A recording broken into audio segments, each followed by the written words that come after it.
All right, good afternoon, everyone. Welcome to the noon briefing. It's Monday, and it looks like I have several updates for you, so let me start. Just with a reminder that today the Secretary General will travel to a place that I actually know very well. He's going to travel to Montreal, Canada. Tomorrow and Wednesday, he will attend the 15th meeting of the Conference of Parties to the Convention on Biological Diversity, better known to many of you as COP15. As we mentioned already on Friday, the first part of COP15 was held in Kunming, China in October of last year. The second part will include the continuation of negotiations by parties to the Convention on Biological Diversity, which we hope will lead to the adoption of an ambitious post-2020 Global Biodiversity Framework. While in Montreal, the Secretary General will also meet with the Prime Minister of Canada, Justin Trudeau, as well as COP15 President, Minister Wang Rongqiu of China. He will also meet with representatives from civil society, including women's groups, youth, indigenous communities, and regional groups. We hope to be able to share an embargoed version of the remarks the Secretary General will deliver tomorrow at the opening of COP15. This should happen later today. And also the opening is also scheduled to be webcast on Web TV, so you should be able to watch from here. Finally, the Secretary General is scheduled to be back here in New York on Wednesday evening. Now, turning to Ukraine, our humanitarian colleagues there tell us that according to the authorities, another wave of missile strikes today have left millions without electricity and water in some regions in the north, center, and south, as well as in the capital, Kyiv. In Odessa, the water supply has been compromised due to the lack of electricity to run the pumps, and the heating system in Dnipro and Odessa have also been impacted. In addition, 40% of the Kyiv region was left without electricity, according to authorities. Our humanitarian colleagues note that the attacks have further damaged Ukraine's energy system at a time when temperatures have dropped below zero in most of the country and reached -8 degrees in Kyiv. These repeated attacks on the energy system are putting millions of civilians at risk of freezing temperatures, particularly people living on the front lines without access to heating, water, and essential services. Aid workers continue to support the Ukrainian authorities with generators to keep hospitals working and to make sure centers for displaced people are warm enough and to prepare thousands of facilities to serve as eating points. We have distributed more than 400 generators and more are arriving in the coming days. We also provided warm clothes, heating appliances, and home repairs for more than 630,000 people. In recent days, we continued our work to help people in the Kherson region. We have delivered another 10 truckloads of critical supplies to 2 communities in the outskirts of Kherson City, including health kits enough to treat 20,000 patients for a period of 3 months. As well as hygiene kits for 6,000 people and critical household items, including blankets, sleeping bags, mattresses, and other supplies to 1,500 families, amongst other supplies that were delivered. For its part, our colleagues at the World Food Programme today said that despite the challenges due to conflict-induced lack of basic services in the country, close to 2.8 million people in need have been assisted with food and cash in November. WFP noted that the main priority for December remains on consistently responding to the dire needs of people in the worst impacted areas in Ukraine, delivering timely life-saving assistance with support from partners. Overall, since the start of WFP operations in the country in February of this year, more than 137,000 metric tons of food have been delivered to partners intended for people impacted by war and in need living across the country. In a statement issued today, and this regards Sudan, the trilateral mechanism, which comprises the UN Integrated Transition Assistance Mission in Sudan, better known as UNITAMS, the African Union, and the Intergovernmental Authority on Development, welcomed the signing of a political framework agreement between civilian political forces and the military institution in Sudan. They emphasized that the agreement is a critical first step towards the restoration of a sustainable transitional period and the formation of a credible, civil, democratic, and accountable government. And just so you know, we also expect a statement on this topic later today. Now turning to the Democratic Republic of the Congo, where I have a few updates. So we have an update from our peacekeeping mission, MONUSCO, that continues to work alongside the government to support the Nairobi 3 process, which concludes today. The consultations helped identify political and institutional measures for each province to facilitate the implementation of the National Demobilization, Disarmament, Community Recovery, and Stabilization Program. This program will ensure sustainable disarmament and community reintegration.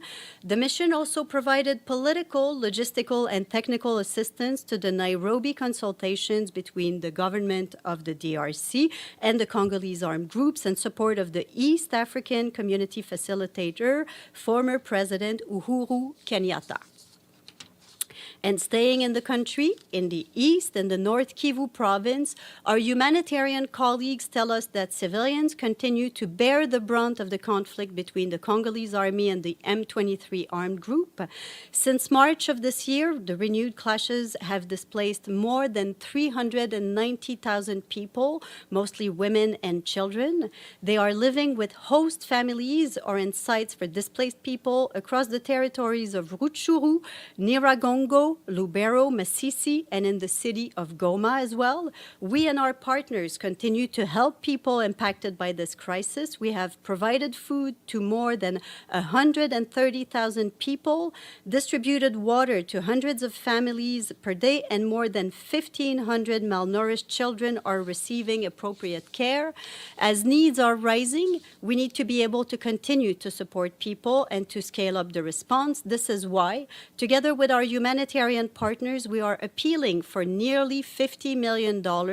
And with these funds, we will target 315,000 of the most vulnerable people with food assistance, emergency shelter, water sanitation, healthcare, emergency education, and protection services, which includes the reunification of unaccompanied children with their families and care for victims of sexual assault.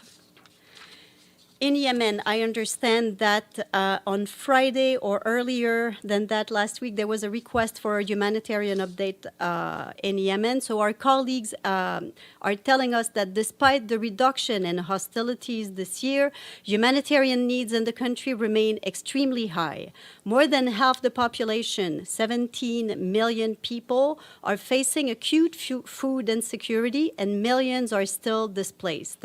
Our humanitarian colleagues note that the country's deteriorating economy and collapsing basic services remain the main drivers of suffering. Only half of all health facilities are fully functional, and the country's water infrastructure is hanging by a thread. Against this challenging backdrop, the humanitarian community is working tirelessly to deliver aid to the most vulnerable. We are also dealing with increasing access constraints in many parts of the country. Movement restrictions, bureaucratic interference, and insecurity are challenging our ability to deliver daily. With just a few weeks left to go this year, the Yemen humanitarian appeal, which requires $4.27 billion, is only 55% funded. This represents a critical gap for an aid operation that supports 10.5 million people every month with life-saving assistance.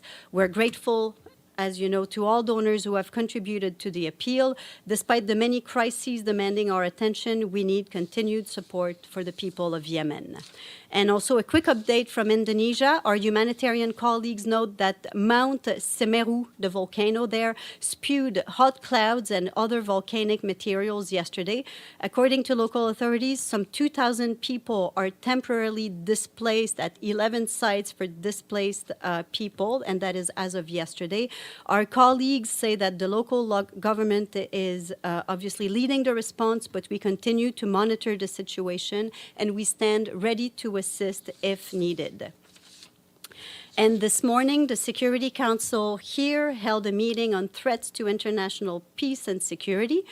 Christian Richer, the special advisor to the UN investigative team to promote accountability for crimes committed by Daesh ISIL, briefed the council members. And this afternoon, the Security Council will hold a meeting on the Middle East, on Syria. The Under-Secretary General and High Representative for Disarmament Affairs, Izumi Nakamitsu, is expected to brief.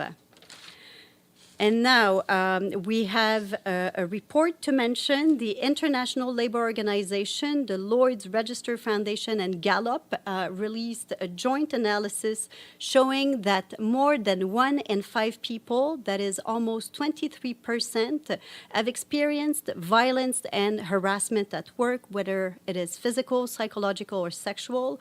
The report found that only half of the victims worldwide had disclosed their experiences to someone else, and often only after they had suffered more than one form of violence and harassment. The full report is online. Now I have an appointment.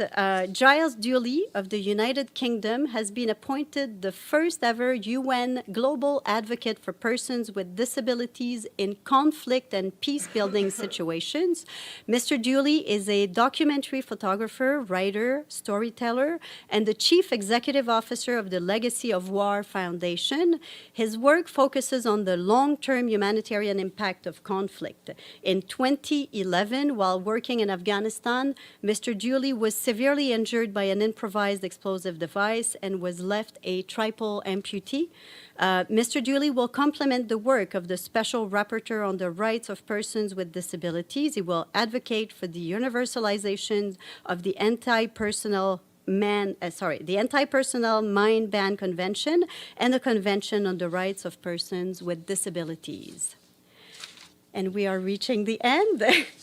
So I have a few additional notes. So we have 2 international days. Today is World Soil Day. The Food and Agriculture Organization marked the day with the launch of its first global report on black soils, which are characterized by a thick, dark-colored soil rich in organic matter. And today is also International Volunteer Day for Economic and Social Development. In his message to mark the day, the Secretary General said that we honor the commitment and contributions of volunteers towards building fairer societies and a healthier planet.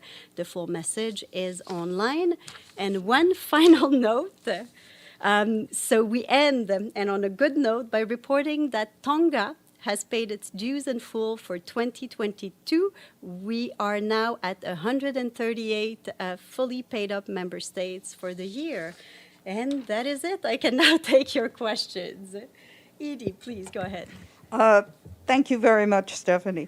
A couple of questions. Yeah. First, on Sudan, there's already been opposition from some opposition groups that were not included in these talks. So the UN statement said that this was a critical first step. What's the critical second step? I think if I go back to that statement, they say that the trilateral mechanism, they outlined in their statement the importance of starting to work without delay on that second phase of the process. They encouraged broad-based consultations to address the outstanding issues envisaged by the signatories to the political framework agreement. And again, we'll have the statement on our end that will come. I hope. Is that what you have in your hand? It is not. Sorry. That would have been very nice. Let me just check. Sorry, because I saw some, because we were waiting to get it. Let me just make sure. No, it has not come in yet. So I hope to have it for you very soon.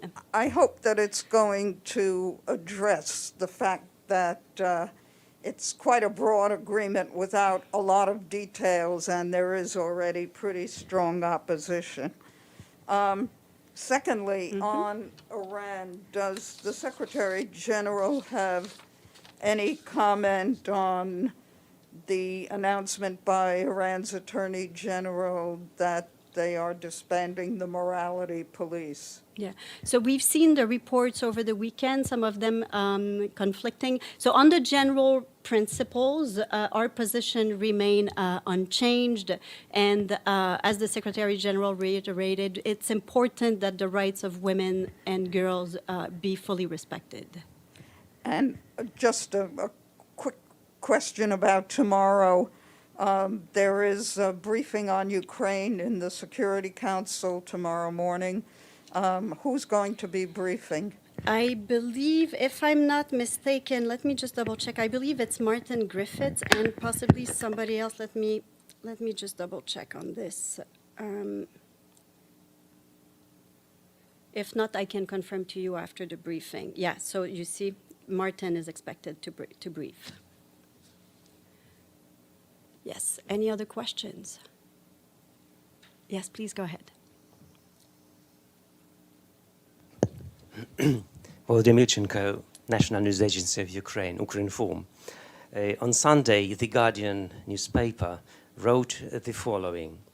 A draft resolution is circulating at the United Nations for a Nuremberg-style tribunal to hold the Russian leadership accountable for crimes of aggression in Ukraine. So what is the Secretary General's position exactly on the creation of a special tribunal to bring Russia to justice, since other judicial instances under the auspices of the UN cannot do it? So yeah, we've also seen this report, and at this point, this is a matter of negotiations for member states. I will not have further comments on this. Any other question? Yes, Benno. Ill prepared.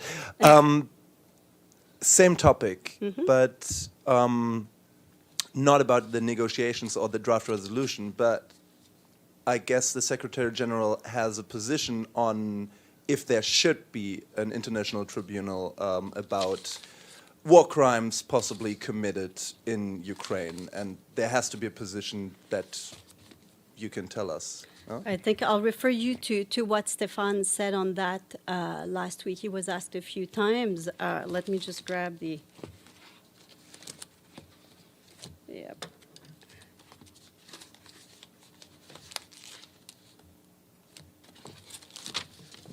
Yep. Sorry.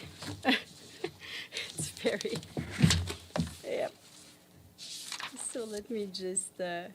So you see, Stefan last week said that the Secretary General is aware that discussions are taking place concerning the possible establishment of an international tribunal with regard to the situation in Ukraine. Any decision to establish such a tribunal with or without any involvement of the United Nations rests with member states. So this is what I have for you at this point on this. Any other questions? If not, then Paulina, your turn.